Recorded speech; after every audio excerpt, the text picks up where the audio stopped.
मिनिटं बोला, त्याच्यानंतर उत्तर देतील ते. सभापती महोदय वितरित केल्याप्रमाणे. वितरित कुठे झाली? कुठे काय वितरित काही झालं? अर्धा तास चर्चा आहे ना, मग ते बोलतील आता अर्धा तास. 2 मे 2012 पासून शिक्षक आणि शिक्षकेतर कर्मचाऱ्यांच्या माध्यमिक उच्च माध्यमिक शाळांच्या भरतीवर पूर्णपणे बंदी लादल्या गेली होती. त्यानंतर 20 जून 2014 अंशतः ही बंदी उठवण्यात आली होती. त्यानंतर पुन्हा आणखी 15 फेब्रुवारी 2015 बंदी लादल्या गेली. त्यानंतर पुन्हा आणखी 4 मे 2020 शासनादेशाने परत आणखी बंदी आणण्यात आली. अशा प्रकारे जवळजवळ 9 वर्षपर्यंत या शिक्षकांच्या आणि शिक्षकेतर कर्मचाऱ्यांच्या भरतीवर बंदी आणण्यात आली होती आणि त्याच्यामुळे फार मोठ्या प्रमाणामध्ये शिक्षकांची पदं रिक्त झाली होती. ती भरण्यावर सुद्धा बंदी आल्यामुळे ही शिक्षकांची पदं भरता आली नाहीत आणि त्यामुळे शाळेचं फार मोठ्या प्रमाणात नुकसान झालं. हे परतचा रिपोर्ट आता सांगतो आहे की आपण जे पहिल्या दुसऱ्या क्रमांकावर महाराष्ट्र राहत होता तो आता 8व्या क्रमांकावर. कालचाच रिपोर्ट त्या संदर्भातला जो प्रसिद्ध झाला महाराष्ट्र टाइम्समध्ये, त्या संदर्भात तपशीलवार आकडेवारी आलेली आहे. त्यावरून हे दिसते आहे शिक्षकच शाळांमध्ये नाहीत अशा प्रकारची स्थिती ही निर्माण झाली होती. त्यामुळे एकीकडे आता 2024-25च्या संचमान्यतेमध्ये अतिरिक्त शिक्षक आणि बऱ्याच शाळा अशा आहेत की ज्या ठिकाणी गणित, विज्ञान, इंग्रजी यासारख्या महत्त्वाच्या विषयाकरता शिक्षकच उपलब्ध नाहीत. ही स्थिती आता निर्माण झालेली आहे. त्याच्यावर उपाय म्हणून आता 2019मध्ये म्हणजे 7 फेब्रुवारी 2019 पासून पोर्टलद्वारे ज्या नियुक्त्या करण्याची शासनाने परवानगी दिली त्याची अवस्था अशी आहे की 50% जागासुद्धा भरल्या गेलेल्या नाहीत. गोंदियाचा उमेदवार हा कुठेतरी रत्नागिरीमध्ये, सिंधुदुर्गचा उमेदवार कुठेतरी भंडाऱ्यामध्ये अशा पद्धतीने दिल्यामुळे त्याचं जॉईनिंग होऊ शकलेलं नाही. फार मोठ्या प्रमाणामध्ये त्याच्यामध्ये विलंब झाला आणि आज परिस्थिती अशी आहे की रिक्त जागांच्या अगेन्स्ट ज्या खरोखर रिक्त आहेत त्या जागांच्या अगेन्स्ट 50% जागासुद्धा भरल्या गेलेल्या नाहीत.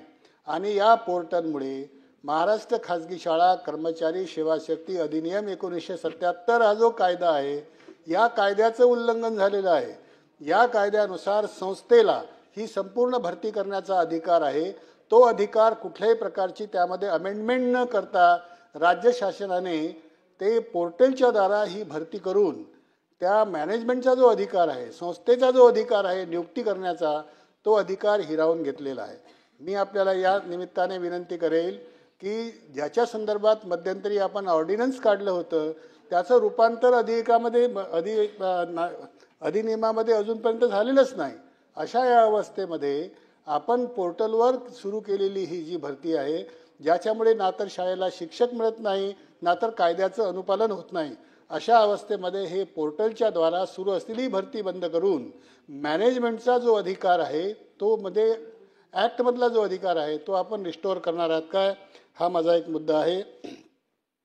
अल्पसंख्याक संस्थेमधील जागा ज्या आहेत त्या रिक्त जागा भरण्यावर बंदी आणता येत नाही या संदर्भात लँडमार्क डिसिजन सुप्रीम कोर्टाचे आहेत. सेंट झेवियर्स कॉलेज सोसायटी विरुद्ध गुजरात, TMA पै फाउंडेशन कर्नाटक आणि त्यानंतर मलनकारा सिरियल कॅथलिक कॉलेज या संदर्भात सर्वोच्च न्यायालयाने 3 निर्णय दिलेले आहेत. या 3ही निर्णयाने म्हटलेलं आहे की अल्पसंख्याक संस्थांमध्ये ज्या रिक्त जागा असतात त्या जागा भरण्यावर बंदी आणता येत नाही. तरीही 4 मे 2020ला जी वित्त विभागाच्या द्वारा त्या शासन निर्णयाद्वारा जी बंदी आणली गेली ती या शाळांना सुद्धा अल्पसंख्याक संस्थांना सुद्धा लागू करण्यात आली. ती चुकीची गोष्ट घडलेली आहे. या संदर्भात 13 जुलै 2016ला राज्य शासनाने GR काढला, शालेय शिक्षण विभागाने GR काढला आणि त्यामध्ये स्पष्टपणे नमूद केलं या सगळ्या सर्वोच्च न्यायालयाच्या निर्णयाचा उल्लेख करून काढलेला जो GR आहे, काढलेला जो शासन निर्णय आहे त्यामध्ये सुस्पष्टपणे आपण तरतूद नमूद केली की अशा प्रकारे अल्पसंख्याक संस्थांच्या नियुक्तीवर बंदी आणता येत नाही. तरी आपण ती बंदी आणलेली आहे. नंतर 50% बंदी आपण रिलीज केली, त्यानंतर 80% केली. 100% त्या ठिकाणच्या जागा भरण्यावर आपल्याला कोणतीही बंदी आणता येत नाही. असं असताना सुद्धा सर्वोच्च न्यायालयाच्या आदेशाचा अधिक्षेप करून करण्यात येत असलेली कार्यवाही आपण दुरुस्त करणार आहात काय, हा माझा या संदर्भातला एक प्रश्न आहे. नंतर महाराष्ट्र खाजगी शाळा कर्मचारी सेवा शर्ती नियमावली 1981 यामधली तरतूद क्रमांक नियम क्रमांक 9(4) मध्ये स्पष्टपणे, काळे साहेब जरा थांबा, 9(4) प्रमाणे असं नमूद करण्यात आलेलं आहे की 18 वर्षाच्या आतील ज्याचं वय आहे त्याला नियुक्ती देता येणार नाही माध्यमिक शाळेमध्ये, उच्च माध्यमिकमध्ये. परंतु वरची कमाल मर्यादा, वयाची वरची कमाल मर्यादा या नियमात नाही. असं असताना सुद्धा 7 फेब्रुवारी 2019चा GR आपण काढला. हा GR त्या नियमावलीचं आणि त्यानंतर अधिनियमाचं उल्लंघन करणारा असताना सुद्धा आपण तो रेटून नेतो आहोत आणि याच्यामध्ये कमाल वयोमर्यादा दिलेली आहे. D.Ed. B.Ed. झालेले पूर्णतः पात्र असणारे अनेक तरुण आणि तरुणी या राज्यामध्ये उपलब्ध असताना 10 वर्षापासून अशा प्रकारच्या नियुक्त्या झाल्या नाहीत. त्यामुळे संचित झालेले जवळजवळ 10 लाख तरुण तरुणी जे पूर्णपणे क्वालिफाईड आहेत त्यांची संधी हुकली, त्यांचं वय वाढलं. त्याच्यामुळे MEPS मध्ये दिलेली जी तरतूद आहे त्या तरतुदीनुसार आपण वरची वयोमर्यादा जी घातलेली आहे ती आपण रद्द करणार आहात का, या निमित्ताने हा माझा प्रश्न आहे. माहिती आहे अभ्यंकर साहेब, आपण खूप अनुभवी आहात, परंतु आपण जेव्हा अर्धा तास किंवा लक्षवेधी विचारतो तर आपल्याला उत्तर पाहिजे ना. तर आपल्या वाक्यानंतर आपण किती वर्णन केलं तरी शेवटी उत्तर ते मी प्रश्न विचारा. या 3 प्रश्न विचारले ना, या 3 प्रश्नाचे उत्तर द्या म्हणा. सभापती महोदया, आजचा अतिशय शुभ दिवस आहे, गुरुपौर्णिमा. या शुभ दिवसाच्या निमित्ताने मी आपल्याला, सभागृहाला, सन्माननीय सदस्य महोदयांना, महाराष्ट्रातील तमाम शिक्षक बंधू भगिनी आणि खऱ्या अर्थाने आपलं जे दैवत आहे काळे सर, विद्यार्थी, त्याच्याकडे आपल्याला सगळ्यांना लक्ष देण्याची आवश्यकता आहे. या सर्वांना या शुभ दिवसाच्या हार्दिक शुभेच्छा देतो. आमच्या शिक्षक बंधू भगिनींच्या माध्यमातून ज्ञानदानाचं पवित्र कार्य संपन्न हो, अशा प्रकारची प्रार्थना परमेश्वराच्या चरणी करतो. तुमच्या समय सूचकतेबद्दल अभिनंदन. तुमचं तपासायचं काय माहिती आहे सगळ्यांना. हिंदुहृदय सम्राट शिवसेना प्रमुख माननीय बाळासाहेब ठाकरे, धर्मवीर आनंदजी दिघे साहेब. बरोबर, आमचा वंदे. हे असलं मस्करीचा विषय नाही आहे, शांत बसा. कधी जाऊ दुसऱ्याच्या गुरुबद्दल तर मस्करी करतो ना. सभापती महोदया, खऱ्या अर्थाने आजची अर्धा तास चर्चा होती की जे काही पवित्र पोर्टलद्वारे जी काही भरती संपन्न होते याच्या वयोमर्यादेच्या संदर्भातला हा प्रमुख विषय आणि गाभा होता. तर या संदर्भामध्ये जो काही शासन निर्णयामध्ये काही अपेक्षित सूचना त्या ठिकाणी होत्या, तर त्याप्रमाणे वयाच्या संदर्भामध्ये लोकल बॉडी शाळेंच्यासाठी आणि प्रायव्हेट मॅनेजमेंटच्या शाळेंच्यासाठी लोकल बॉडीच्या 1 ते 12 आणि प्रायव्हेट मॅनेजमेंटच्या 1 ते 8वी पर्यंतच्या शाळेंच्यासाठी वयाच्या मर्यादेच्या संदर्भातलं एक स्वतंत्र पत्रक त्या ठिकाणी देण्यात आलेलं आहे. आणि 9वी ते 12वी प्रायव्हेट मॅनेजमेंटच्या शाळेंच्यासाठी आत्ताच्या घडीला वयोमर्यादा नाही. त्याच्यामुळे यापूर्वी बाबा कोणाला संधी मिळाली नव्हती, तर मला वाटतं की वयाच्या मर्यादाच नसल्यामुळे ती संधी त्याची हुकली असं बोलण्याचं काही कारण नाही. राहिला विषय तर भरतीच्या संदर्भातला जो काही 2009 पासूनचा जो काही मार्गक्रमण आहे, आपण जर बघितलं असेल तर यामध्ये पारदर्शकता आली पाहिजे या दृष्टिकोनातून पवित्र पोर्टलच्या द्वारे त्या ठिकाणी राज्यातील सर्व व्यवस्थापनांच्या शाळांमधील शिक्षक निवडीच्या दृष्टिकोनातून ही पद्धती त्या ठिकाणी विहित करण्यात आलेली आहे. आणि आपल्या माहितीकरता मला सांगायचं आहे की पहिल्या टप्प्यामध्ये 18,034 एवढी पदं या पवित्र पोर्टलद्वारे त्या ठिकाणी पहिल्या टप्प्यामध्ये भरती प्रक्रिया संपन्न झालेली आहे. दुसऱ्या टप्प्यामध्ये आता 9,000 पेक्षा जास्तीच्या जागांची भरती आता प्रोसेसमध्ये आहे. याच्यामध्ये विना मुलाखती 1000पेक्षा जास्तीच्या जागा ऑलरेडी डेप्यूट झालेल्या आहेत आणि मुलाखतीचं जे काही प्रावधान आहे संस्थेच्यासाठी त्याप्रमाणे आता त्याची भरतीची प्रक्रियाही त्या ठिकाणी प्रगतीपथावर आहे आणि म्हणून मला वाटतं की पवित्र पोर्टलद्वारे अतिशय स्मूथली ही प्रक्रिया त्या ठिकाणी संपन्न होत आहे. तत्राप आणखी तिसऱ्या टप्प्यामध्ये आपण जेव्हा जाणार आहोत तर आपल्या ज्या काही सूचना आहेत त्या सूचनांचा त्या ठिकाणी स्वीकार करू.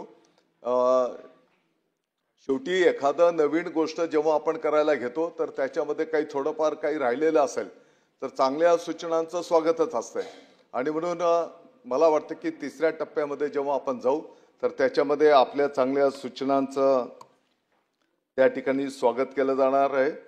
पवित्र पोर्टल संदर्भातील अधिसूचना विधानमंडळास ऑलरेडी सादर करण्यात आलेली आहे आणि अल्पसंख्याक संस्थांना 80% भरती आता करताच येते आहे.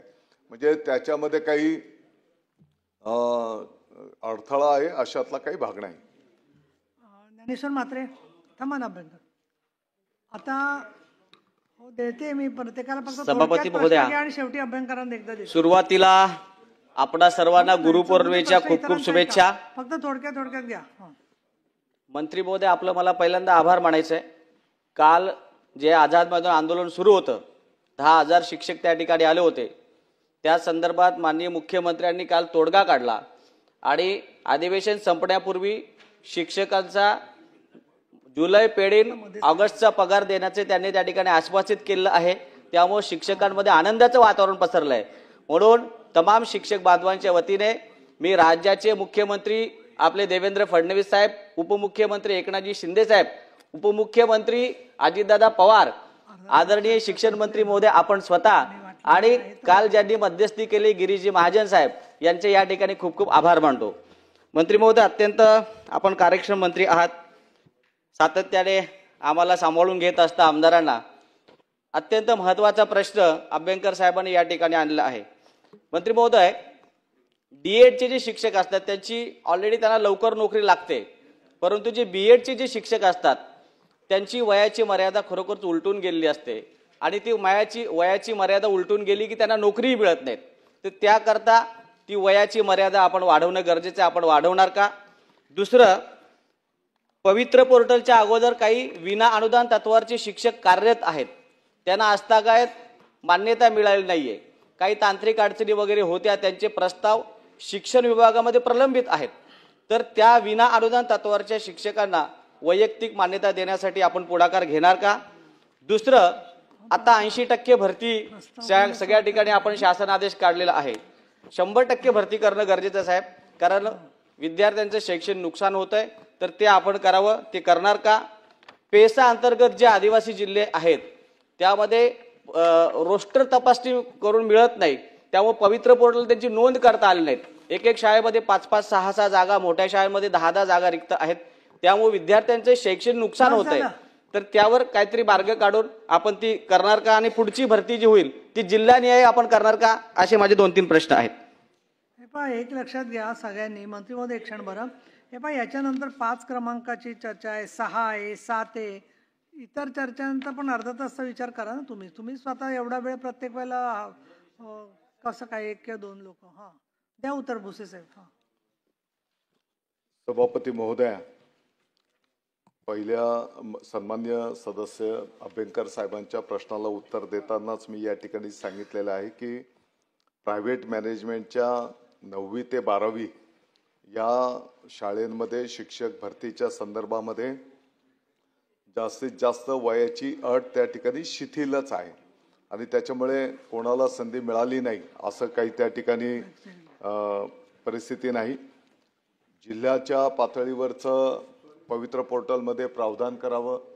मला वाटतं की तिसऱ्या टप्प्यामध्ये जेव्हा आपण जाऊ तर ज्या गोष्टी आपल्याला शक्य आहे शेवटी हा अतिशय उच्च शिक्षित शिक्षक बांधव आपला त्या ठिकाणी येतो आहे त्याच्यावर पण अन्याय व्हायला नको आणि त्याला अपेक्षित असलेली शाळा त्या ठिकाणी त्याला पण मिळाली पाहिजे आणि म्हणून यासाठी सर्वंकष विचार करून आपण त्या ठिकाणी निश्चितपणे प्रावधान करू. पेसा भरतीच्या संदर्भामध्ये जे काही जिल्हे आहेत, मला वाटतं की या संदर्भामध्ये एक उपसमिती आरक्षणाच्या संदर्भामध्ये गठीत करण्यात आलेली आहे आणि त्याचं जे काही कॅबिनेटला निर्णय होईल त्यानंतर त्या भागामध्ये त्या आरक्षणाप्रमाणे त्या ठिकाणी भरती संपन्न होईल. सन्माननीय अभ्यंकर, पण ज्यांची मूळ अर्धा तास आहे त्यांचं समाधान झालं पाहिजे, त्याच्यासाठी ते अर्धा तास त्या व्यक्तींनी लावलेली आमदारांनी. आपण आपल्या उत्तरामध्ये बरंच सकारात्मक सांगितलेलं आहे. त्यामध्ये पोर्टलच्या संदर्भात माझ्या 2 सूचना आहेत. एक असं की ही पद्धती आदर्शवत आहे, याविषयी काही दुमत असण्याचं कारण नाही.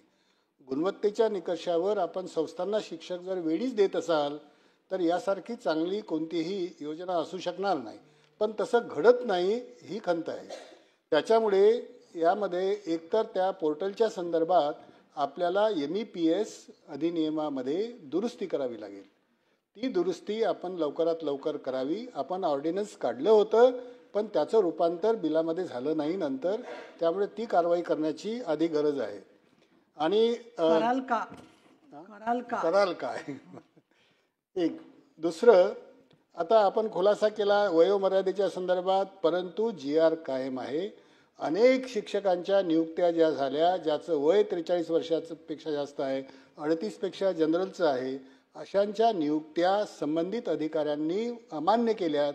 त्याचं कारण 7 फेब्रुवारी 2019चा शासन निर्णय आहे. त्यामुळे यामध्ये जोपर्यंत आपण याच्यात दुरुस्ती करत नाही तोपर्यंत क्षेत्रीय अधिकारी आपण या ठिकाणी जे सांगितलंय ते बाहेर गेलं पाहिजे, एवढाच फक्त माझा त्याच्यामध्ये उद्देश आहे. वयोमर्यादेच्या संदर्भात आपण जे सांगितलं ते वयोमर्यादेच्या बाबतीत जर खरंच आपल्याला तशा पद्धतीने सुधारणा करायची असेल तर आपण जरूर करावी, त्याप्रमाणे खुलासा करावा. अल्पसंख्याकाच्याबद्दल 80% म्हणजे 20% आपल्याला व्हॅकंट ठेवता येत नाही. सर्वोच्च न्यायालयाचे 3 निर्णय आहेत. महाराष्ट्रामध्ये सुद्धा 3ही खंडपीठाने निर्णय दिलेले आहेत. नागपूरच्या खंडपीठाचा निर्णय आहे, औरंगाबादच्या हायकोर्ट खंडपीठाचा निर्णय आहे आणि मुंबईचा सुद्धा मुंबई हायकोर्टाचा निर्णय आहे. 3ही ठिकाणी या संदर्भात निर्णय झाले आणि अल्पसंख्याकाचा घटनेच्या 30व्या कलमानुसार त्यांचा जो अधिकार आहे तो अबाधित आहे. त्यामुळे त्यांच्या 100% जागांवर बंदी आणता येत नाही. ती 20% जी आपण आता बंदी अजूनही कायम ठेवलेली आहे ती आपण उठवणार आहात का? सभापती महोदया, पवित्र पोर्टलची जी तरतूद आहे ती MEPS रूल्समध्ये करण्यात आलेली आहे आणि त्याला वैधानिक स्वरूप प्राप्त आहे. त्याच्यासोबतच 100% भरतीच्या संदर्भामध्ये ऑलरेडी आम्ही वित्त विभागाला या संदर्भातला प्रस्ताव सादर केलेला आहे आणि त्याला अधिकृतपणे मान्यता मिळाल्याच्या नंतर आपल्याला त्या ठिकाणी निश्चितपणे पुढे जाता येईल. परंतु आदरणीय अभ्यंकर साहेबांना पण माहिती आहे की शिक्षक भरतीच्या संदर्भामध्ये एक पारदर्शकता यावी आणि उच्च शिक्षित लोकांना पण त्या ठिकाणी स्थान मिळावं की जेणेकरून गुणवत्तापूर्ण शिक्षण आपल्या विद्यार्थ्यांना त्या ठिकाणी मिळायला पाहिजे. या सर्व गोष्टींचा सारासार विचार करून ही पवित्र पोर्टल प्रणाली त्या ठिकाणी आणण्यात आलेली आहे आणि म्हणून मला वाटतं की जसं मी आपल्या पहिल्या प्रश्नालाच उत्तर देताना सांगितलं की त्याच्यामध्ये आणखी काही आपल्याला अपेक्षित असेल तर सर्व मिळून आपण चर्चा करूया आणि चांगल्या ज्या काही सूचना असतील तर निश्चितपणे त्याचं स्वागत असणार आहे की जेणेकरून शेवटी त्या शिक्षक बांधवांच्याही इच्छेप्रमाणे आणि त्या संस्थेच्याही दृष्टिकोनातनं शेवटी हित आपल्याला विद्यार्थ्यांचं बघायचं आहे. त्या दृष्टिकोनातनं जे जे काही करावं लागेल ते आपण करूया. ठीक आहे. आता आपण अर्धा तास चर्चा क्रमांक 5 सत्यजित तांबे. नाही तर पुढे परत आहेत रिक्त पदांचा विषय. अर्धा तास थांबा ना, पुढची 6वी परत आहेच ना, तेच थांबा. पण आता असं नका करू. नाही आणायचे ते रोज आणायचे असतात सभागृहात. बरं बसा तांबे. आता गुरुपौर्णिमेचं नाव काढलंय त्यांनी. बोला, चला पटकन बोला. हा, सन्मान्य सभापती महोदय, आपल्याला आणखीन आपल्या सर्व सहकाऱ्यांना या गुरुपौर्णिमेच्या मी मनापासून हार्दिक शुभेच्छा देतो व आत्ताच जे म्हात्रे साहेबांनी सांगितलं त्यानुसार या गुरुपौर्णिमेच्या निमित्तानं या ठिकाणी राज्याचे मुख्यमंत्री सन्मान्य देवेंद्रजी फडणवीस असतील, वित्तमंत्री उत्तर कोण उपमुख्यमंत्री देणार आहे? मेघना सन्मान्य अजितदादा पवार असतील, दादाजी सन्मान्य विचारलं एकनाथजी लक्षात शिंदे असतील, लक्षात नसेल. आणखीन आमचे शिक्षण मंत्री दादासाहेब भुसे असतील, आणि सभागृहामध्ये सातत्यानं या टप्पावाढीचा प्रश्न मांडायची संधी आपण आम्हाला दिली, त्याबद्दल मी सर्वांचे मनापासून आभार मानतो. हा निर्णय काल सन्मान्य मुख्यमंत्री साहेबांनी आपल्या संकटमोचन दूताच्या माध्यमातून या आझाद मैदानावर दिला, आणि त्यामुळे सर्व जवळपास 10-15 हजार शिक्षक त्या ठिकाणी होते. नाव घ्या, कोण ते संकट गुरुपौर्णिमेनिमित्त आपापल्या घरी निघून गेलेले आहेत. परंतु ही जी चर्चा आहे, प्राथमिक, माध्यमिक व उच्च माध्यमिक शाळेतील शिक्षक व शिक्षकेतर पद भरती संदर्भातील तसेच त्यांच्या वयोमर्यादाच्या प्रश्न विचारा. अर्धा तास ही चर्चा आहे. सन्मान्य सभापती महोदय, या ठिकाणी शिक्षक भरती संदर्भात तसेच मागील 10-12 वर्षापासून असलेली शिक्षक भरती व त्यामुळे शिक्षकास होणारा इच्छुक असलेल्या उमेदवाराचा झालेला हिरमोड व त्याला मुख्य कारणीभूत असलेले शासकीय धोरण या संदर्भात ही चर्चा आहे. सन्मान्य सभापती महोदय, जे उमेदवार शिक्षक होऊ इच्छितात त्यांना पदवी, पदव्युत्तर शिक्षण तसेच BEd M.Ed करावे लागते व त्यामध्ये त्याच्या वयाची बरीच वर्ष खर्ची जातात. या उमेदवारांची पदव्युत्तर शिक्षण तसेच BEd M.Ed असे व्यावसायिक शिक्षण घेतल्यानंतर ते इतर शिक्षण घेऊ शकत नाहीत किंवा इतर व्यवसायही करू शकत नाही. म्हणून या पवित्र पोर्टल टप्पामध्ये जे उमेदवार 6 ते 8 गटामध्ये नियुक्त झाले त्यांना टप्पा 2 मध्ये 9वी, 10वी किंवा 11वी, 12वीच्या गटामध्ये नियुक्ती होण्यासाठी संधी उपलब्ध आहे.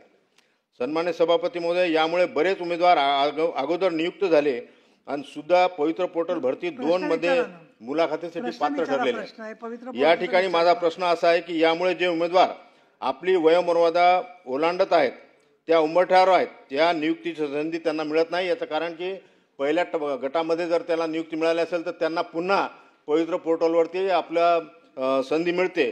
म्हणून माझी विनंती आहे की यामुळे एका उमेदवाराला अर्ज करताना कोणत्याही गटात आपल्या शैक्षणिक पात्रतेनुसार अर्ज करण्याची संधी असावी व नियुक्ती मिळाल्यानंतर पुनर्नियुक्तीसाठी त्याला पुन्हा संधी देण्यात येऊ नये. म्हणजे एकदा पवित्र पोर्टलच्या माध्यमातून त्याला नियुक्ती मिळाल्याच्या नंतर पुन्हा पवित्र पोर्टलवरती त्याला मिळण्याची संधी येऊ नये. म्हणजे जे 10-11 वर्षापासून वंचित आहेत तर त्या लोकांना त्या ठिकाणी संधी मिळेल. हा माझा एक प्रश्न आहे. दुसरा प्रश्न नाही काय माहिती, आता इतर आहेत ना चर्चा बाकी. नाही, दुसरा प्रश्न माझा असा आहे की पवित्र पोर्टल मार्फत शिक्षक भरती केली जाते, ती पद भरती 3 ते 4 वर्ष अंतराने होत आहे. त्यामुळे बरेच उमेदवार आपली वयोमर्यादा ओलांडतात. तरी पवित्र पोर्टल मार्फतची भरती दरवर्षी रिक्त जागेनुसार घेण्यात यावी. हा माझा दुसरा प्रश्न आहे की जेणेकरून जे उमेदवार वयोमर्यादाच्या उंबरठ्यावर आहेत त्यांना संधी मिळेल व नोकरीपासून ते वंचित राहणार नाही. तरी पवित्र पोर्टलच्या मार्फत भरती दरवर्षी रिक्त जागेनुसार आपण करणार का? मान्य सभापती महोदय, शिक्षक भरती संदर्भात समस्या आहेत अशा शिक्षकेतर बाबतीतही आहेत. म्हणजे शिक्षकांच्या भरतीच्या बद्दल आहे, तसं शिक्षकेतर कर्मचाऱ्यांच्या बाबतीत आहे. त्याच्यावर त्यांनी वारंवार उत्तर दिली. परत तुम्ही तेच प्रश्न कसे घेताय? विषय काय चाललाय त्यांचा, त्याचं उत्तर दिलं. बस बस बस, आता झाले तुमचे प्रश्न.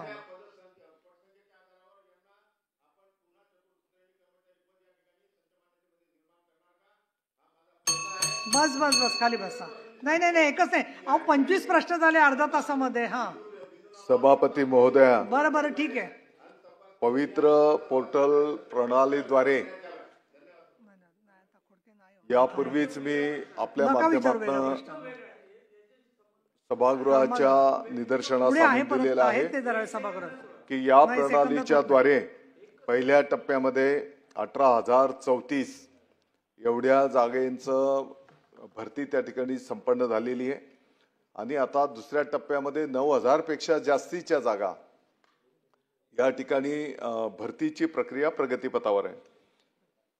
खाजगी व्यवस्थापनाच्या 9वी ते 12वी यामध्ये या शिक्षक भरतीच्या संदर्भामध्ये वयाची अट नाही आणि त्याच्यामुळे कोण वंचित राहिलं असा प्रश्न निर्माण होत नाही. पवित्र पोर्टलमध्ये आपण जे काही मुद्दे उपस्थित केलेले आहेत की बाबा एकदा संधी मिळाली, ते त्या ठिकाणी नोकरीवर हजर झाले तर त्याला दुसरं त्या ठिकाणी संधी देऊ नये. मला वाटतं की मी या ठिकाणी आपल्याला सगळ्यांना आव्हान केलेलं आहे. पुढच्या टप्प्यामध्ये जेव्हा आपण जाणार आहोत तर त्याच्यामध्ये काय बदल आपल्याला अपेक्षित आहेत. आपण जर 1-2 ओळी कागदावर आपल्या लेटर हेडवर जर लिहून दिल्या तर मला वाटतं की आपण सर्वजण बसून चर्चा करून त्याच्यामध्ये आणखी काय काय सूचना आहेत आणि कोणत्या सूचना योग्य पण आहेत त्याप्रमाणे आपल्याला काही बदल त्या ठिकाणी निश्चितपणे करता येतील. ठीक आहे. सन्माननीय तांबे वेळेचं आता अर्धा कसं तास कर- पाचवी नाही, मी बोलतो आता, परंतु आता 5 मिनिटात आपला वेळ संपणार आहे. तुम्ही वेळेची काळजी करू नका. तसं नाही, आपण दाखवताना 260 दाखवलंय 11 वाजेनंतर. ठीक आहे, ते आम्ही वाढवते. हा पण वेळ वाढवते म्हणजे मर्यादेतच बोलायचं. नाही